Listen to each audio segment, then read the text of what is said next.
কত আল্লাহর বান্দারা বৃদ্ধা বাবারা কান্না করে, ওই যে আল্লাহর বান্দা কান্না করে, আল্লাহ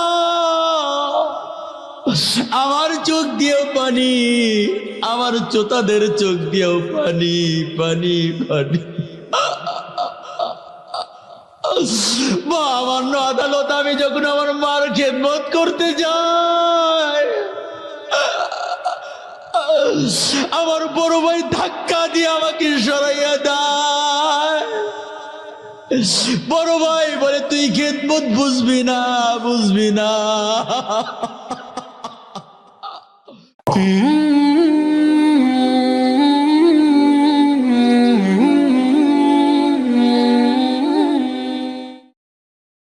দিনের বেলায় আমল করেছে, কবরবাসীদের জন্য আমল করিয়া রাত্রে বেলা যখন এশার নামাজ পড়িয়া যখন ঘুমাইছে, রাত্রে বেলা ঘুমানোর পরে এই কবরবাসীদের যে আমলগুলো করেছে, এই আমলগুলোর স্বপ্ন দেখে। সুবহানাল্লাহ। কেমন স্বপ্নে দেখি? এই আমলগুলো ফেরেশতারা বন্টন করে। কেমন বন্টন?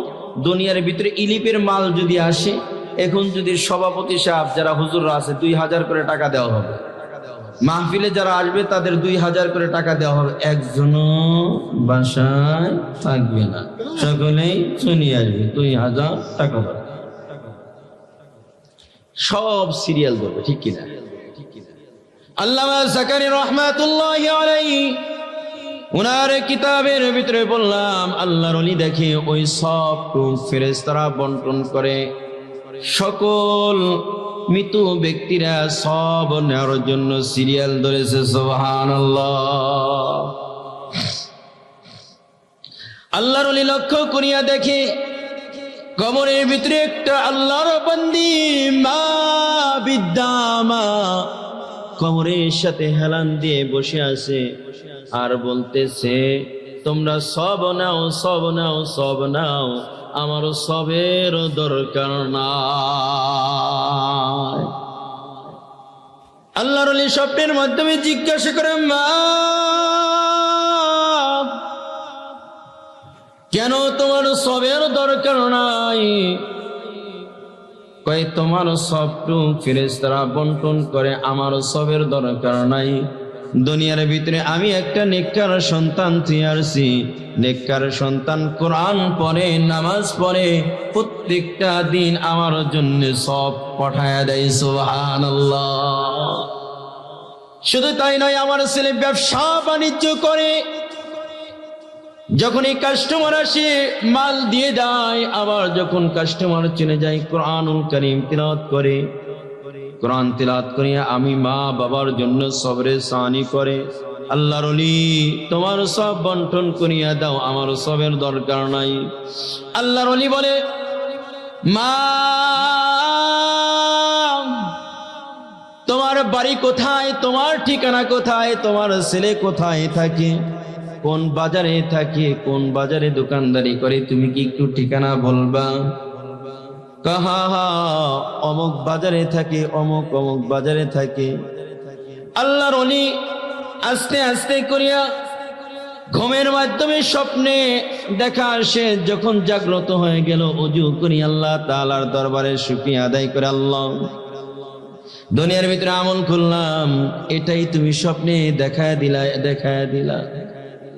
আবার কমক এলাকা আল্লাহর ওলি হাঁটি হাঁটি পা পা করিয়া ফজর নামাজ পড়িয়া আল্লাহর ওলি বাজারের দিকে যায়। যাওয়ার পরে এলাকার ভিতরে জিজ্ঞাসা করে, ভাই এই নামক কি কোনো ব্যক্তি আছে? অমুক আল্লাহর বান্দার নাম অমুক, অমুক দোকানদার, মাথায় টুপি, জুব্বা পরিধান, কোরআন পড়ুনা লোক আছে নাকি? বাজারের ভিতরে লক্ষ্য করিয়া যখনই বলার সঙ্গে সঙ্গে আল্লাহর বান্দারা বলতেছে, লক্ষ্য করিয়া দেখো ওই যে এক আল্লাহর বান্দা বসা আছে, কোরআন পড়নেওয়ালা ওই আল্লাহর বান্দা। দেখবেন দুনিয়ার ভিতরে যে যে কাজ করে সারাদিন, রাত্রে বেলা ওইগুলোই স্বপ্নে দেখে, ঠিক কিনা? খারাপ চিন্তা করবেন ও রাতে ওই খারাপটাই, ভালো চিন্তা করবেন রসুলের উপর দরুদ পড়েন, রসুলের মহাব্বত মায়া মহাব্বত নিয়ে থাকতে থাকেন, মদিনাওয়ালা রাত্রে এসে হাজির। সুবহানাল্লাহ। আমার মাদ্রাসার এক ছাত্রের বাপ আজমিরি গাড়ি, যারা ঢাকার ভিতরে জানে, চান্দুরা থেকে একটা গাড়ি চালায়, আজমিরি গুলিস্তান। আমার মাদ্রাসার মাহফিল অনেক গার্জেনরা মাদ্রাসার ভিতরে শোনে, বলতেছে স্বপ্নের মাধ্যমে বলতেছে গুলিস্তান গুলিস্তান গুলিস্তান। আমি তো ঘুমাই নেই, গুলিস্তান কয় কি? যা দেখি ওই আল্লাহর বান্দা গুলিস্তান গুলিস্তান বলছে স্বপ্নের মাধ্যমে। সারাদিন যা করে গুলিস্তান গুলিস্তান। পরে তথ্য নিয়ে দেখলাম উনি এক বাসের, আজমিরি বাসের হেল্পার। তখন বললাম এটাই তো গুলিস্তান গুলিস্তান গুলিস্তান। আমি হাফেজ, ছোটকালে আমার পাশে এক বাচ্চা ছিল, দেখি রাত্রে বেলা কোরআন তেলাওয়াত করছে, মাথায় হাত দিয়ে দেখি ঘুমের মাধ্যমে কোরআন তেলাওয়াত করে। সুবহানাল্লাহ। আল্লাহর ওলি তো ভালো, বুজুর্গ মানুষ, যা দিনে করে রাত্রে স্বপ্নে দেখাই কে? আল্লাহ।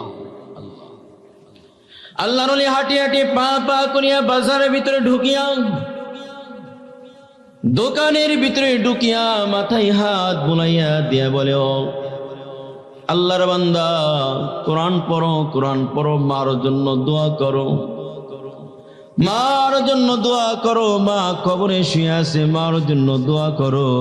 আল্লাহ তাআলা এই দোয়ার বরকতে তোমার মাকে মাফ করিয়া দিবে। সুবহানাল্লাহ। আল্লাহর ওলি বলিয়া মাথায় হাত বুলাইয়া দিয়ে চলে গেছে। দীর্ঘদিন পরে আবার যখন কবরস্থানে পাশ দিয়ে যেতে নয়, ওই কবরস্থান জেহেনে চলে আসছে, এই কবরস্থানে তো আমল করেছিলাম, এই স্বপ্নে দেখেছিলাম, আবার একটু আমল করি। আমার জামালপুর ওই জায়গায় আমি গাড়ি অ্যাক্সিডেন্ট করেছিলাম, আমার হাত ভাঙা। ওই দিক মাহফিল হইলেই ওই জায়গাটুক গেলেই আমার স্মরণ হয়ে যায়, এই জায়গা আমি অ্যাক্সিডেন্ট করেছি, স্মরণ। আল্লাহর ওলি কবরস্থানে পাশ দিয়ে যায়, এই কবরস্থানে আমল করেছিলাম, আল্লাহ তাআলা স্বপ্নে দেখা দিয়েছে, আজকে একটু আমল করি। আল্লাহর ওলি সূরা ফাতিহা, দরুদে ইব্রাহিম, সূরাতুল ইখলাস পাঠ করি। আবার যখন কবরবাসীদের জন্য যখন সবরে সানি করে, আবার যখন বাসায় চলে আসে, আবার আগের মতন রাত্রেবেলায় স্বপ্নে দেখে ওই যে ওনার সব টুক ফেরেশতারা বন্টন করে। সুবহানাল্লাহ। শুধুই তাই নয়, ওইবার বিদ্যা মা কবরের সাথে হেলান দিয়ে বলে, আমার সবের দরকার নাই, আজকে বলে আমাকে সব দাও, সব দাও, নেকি দাও, আমার নেকি দাও।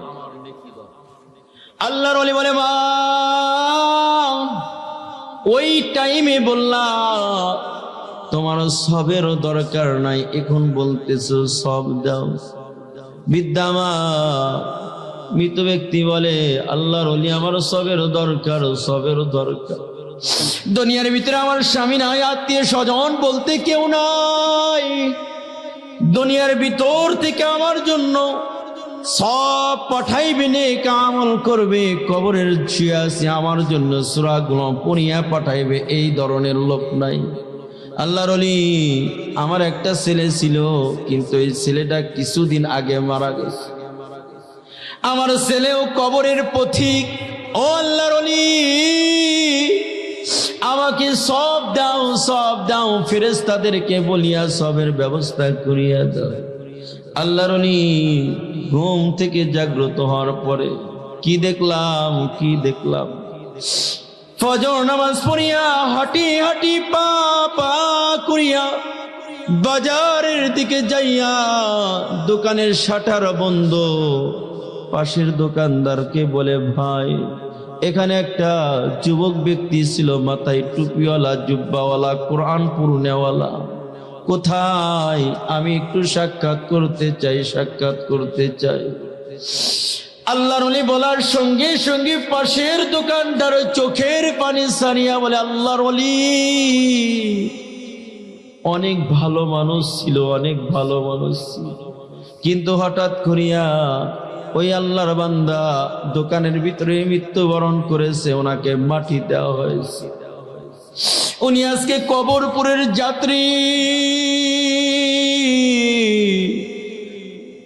আল্লাহর ওলি তখন আল্লামা জাকারিয়া রাহমাতুল্লাহি আলাইহি ওনার কিতাবের ভিতরে পড়লাম, নেককার সন্তান যদি দুনিয়ার ভিতরে থাকে, নেককার সন্তানের উসিলায় ওই মা বাবার কবরখানাকে জান্নাতের বাগান বানাইয়া দেয়। শুধু তাই নয়, নেককার সন্তান যদি থাকে, কখনো বাবা মার সাথে খারাপ আচরণ করবে না। আমাকে যখনই বলে হুজুর একটু পিতা মাতার আলোচনা করেন, আমি তখন বিদ্যা বাবাদেরকে বলি, ভাই ও আঙ্কেল ও চাচা, আমি পিতা মাতার আলোচনা করব, কিন্তু আপনার সন্তানকে আলেম বানাইছেন। কিন্তু বর্তমান যুবকরা কয় কি জানো? বর্তমান যুবকরা কয়, বাবা তো বিদ্যা হয়ে গেছে, শরীরে শক্তি নাই, টাকা নাই, চলতে পারে না। যে বাবা নিজের ঘাম, শরীরের ঘাম পানি করিয়া তোমাকে লালন পালন করলো, সেই বাবা অনেক সময় দেখা যায় বাবা একটা কথা বলতেছে, লাভ দেয় এইভাবে, ছেলে উঠিয়া বলে, বাবা বসো, তুমি কি জানো বসো। ও সন্তান, তোমার বাবা আজকে টাকা নাই, পয়সা নাই, চলতে পারে না, বিদ্যা হয়ে গেছে, আর তুমি লাভ দিয়ে উঠিয়া বললা তুমি কি জানো। তুমি কি জানো, তুমি কি জানো, তুমি বিবাহ করো, তোমার সন্তান হোক, তখন বুঝবা বাবা কি জিনিস, বাবা কি জিনিস। আমার একটা 3 বছরের বাচ্চা আছে। যেদিন থেকে আমার সন্তান আল্লাহ তাআলা দুনিয়ার ভিতরে দিয়েছে, ওই দিন থেকে আমার বাবার প্রতি মার প্রতি আরো 14 বেড়ে গেছে। আমার সন্তান আজকে যখন আসবো আমাকে বলতে, আব্বু ফুচকা খাবো। আমি ফুচকা কিনে দিলাম, আমার গালে চুম্বন দেয়, বাবা বাবা বাবা। আমার ছেলেকে বারে বারে চুম্বন খাইলাম। তখন আমার দিলের ভিতরে আসলো, আমার বাবাও তো আমাকে তেমনি ভাবে আমাকে লালন পালন করলো,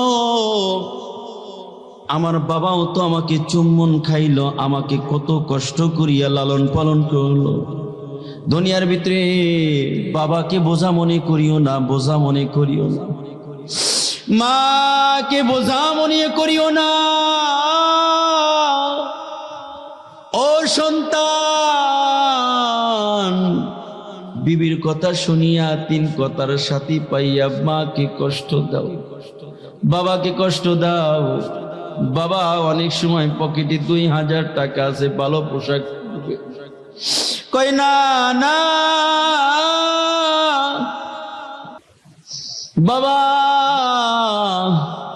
কত কষ্ট করিয়া সন্তানকে লালন পালন করে। অনেক সময় বাবার পকেটে টাকা আছে, কয় ভালো কিছু খাবার খাবো, কয় না না না, আমার সন্তান আছে, ভালো একটা পোশাক কিনতে চাই, কয় আমি ভালো পোশাক দিয়ে কি করব, আমার সন্তানের জন্য ভালো পোশাক নিয়ে যাই।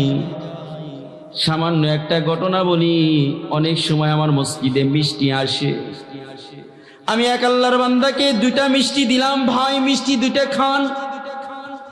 আল্লাহর বান্দা দেখি হাতরা বাঁকা করিয়া ধরে থাকে। আমি বললাম ভাই মিষ্টি খান, কয় না। আমি বললাম ভাই খান, কয় না হুজুর, আমার একটা মেয়ে আছে, একটা ছেলে আছে, এই 2টি মিষ্টি একটা ছেলেকে দিব, একটা মেয়েকে দিব। অনেক সময় দেখবেন বাবা না খাইয়া সন্তানকে খাওয়ায়, এই সন্তান বড় হইয়া বিবাহ করিয়া দেখা যায় মাকে কষ্ট দাও, বাবাকে কষ্ট দাও। মা যেদিন মসজিদের পালকির ভিতরে উঠবে, মাকে যেদিন কাফনি কাপড় দিয়ে পেছাইবা, মাকে যেদিন মসজিদের পালকির ভিতরে শোয়াইয়া কাঁধে করিয়া বহন করিয়া কবরস্থানে তুই আসবা, ভাই ওই দিন থেকে যতই মা বলিয়া ডাকবো, মার স্বাদ পাইবা না। সৌদি আরব একটা শহর আছে, তার নাম রিয়াদ শহর, আছে কি নাই? সৌদি আরব একটা শহর আছে, তার নাম রিয়াদ শহর। রিয়াদ শহর থেকে একটা পত্রিকা বের হয়, তার নাম আর রিয়াদ। বলেন কি তার নাম কি? আর রিয়াদ। আর রিয়াদ পত্রিকার ভিতরে লেখে এক বিচারপতি বলে, জীবনে অনেক বিচার করেছি কিন্তু এই ধরনের কোনোদিন বিচার করি নাই। এই বিচার করতে চাইয়া আমার দুই চোখ দিয়ে যে পানি বের হয়েছে, এই পানি আর আমি থামাইতে পারি না। কেমন? ছোট ভাই বড় ভাইয়ের নামে মামলা করেছে। আমাদের বাংলাদেশেও আছে, আছে কি নাই? ছোট ভাই বড় ভাইয়ের নামে মামলা করে। কেমন মামলা করে? মহামান্য আদালত, আমি ছোট্ট ছিলাম, আমার মাকে ঘুমের বুড়ি খায়া সব সম্পত্তি টিপ দিয়ে লেখে নিয়েছে। কথা বলেন ঠিক কিনা? এই ধরনের মামলা করে, ঠিক কিনা? কিন্তু সৌদি আরব মামলা করেছে। আর রিয়াদ পত্রিকার ভিতরে লেখে, মহামান্য আদালত, আমার বড় ভাই আমার মাকে 17 বছর ধরে খেদমত করে। কেমন খেদমত করে? 17 বছর ধরে আমার মা ঘরে পড়া প্যারালাইসের রোগী, ঘরের ভিতরে পায়খানা করে, ঘরের ভিতরে খায়, ঘরের ভিতরে সব কিছু করে। 17 বছর ধরে আমার মার খেদমত করে বড় ভাই, আমি ছোট ভাইকে খেদমত করতে দেয় না। বর্তমান সমাজে যদি 17 বছর না, এই এলাকার ভিতরে 17 মাস যদি ঘরের ভিতরে মা পায়খানা করে, হুজুরের কাছে যাইবেন, যায় বলবেন কি, হুজুর একটু জালালি খতম করেন, আমার মা জানি ইমানে হালতে চলে যায়। এই কথাটাই বলবেন, ঠিক কিনা? তার মানে কি, মার গন্ধ পায়খানা আর সহ্য হয়। মা যে তোমার পায়খানা পরিষ্কার করেছে যুবক, এটা তোমার শরম। উনি লিখছে, মহামান্য আদালত, আমরা দরিদ্র মানুষ, আমার মার তেমন কিছু নাই, মাত্র একটা স্বর্ণর আংটি আছে, আমার আংটির দরকার নাই, আমার মা দরকার, মা দরকার। আল্লাহ। মহামান্য আদালত, 17 বছর ধরে আমার মা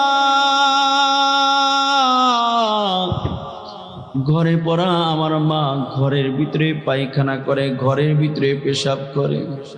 মহামান্য আদালত, আমার মা দরকার, মা দরকার।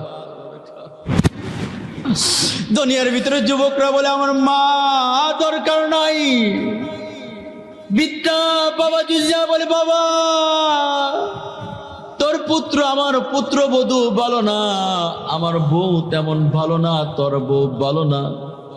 তুমি লাভ দিয়ে উঠিয়া বলো, তোমরাই ভালো না, আমার বউ ভালো আছে। দুনিয়ার ভিতরে যুবক, বউ চলে গেলে বউ পাইবা, কিন্তু মা বাবা চলে গেলে মা বাবা পাইবা। আমার তো মনে হয় এই মজলিসে কারো জানি মা নাই, কারো জানি বাবা নাই। আর রিয়াদ পত্রিকার ভিতরে লেখেন, ছোট ভাই মামলা করিয়া বলে, মহামান্য আদালত, আমি ছোট্ট ছিলাম, আমার বড় ভাই একা একা মার খেদমত করে, একা একা মার খেদমত করে, আমার মার পায়খানা পরিষ্কার করে, আমার মা কি গোসল করাই বড় ভাই।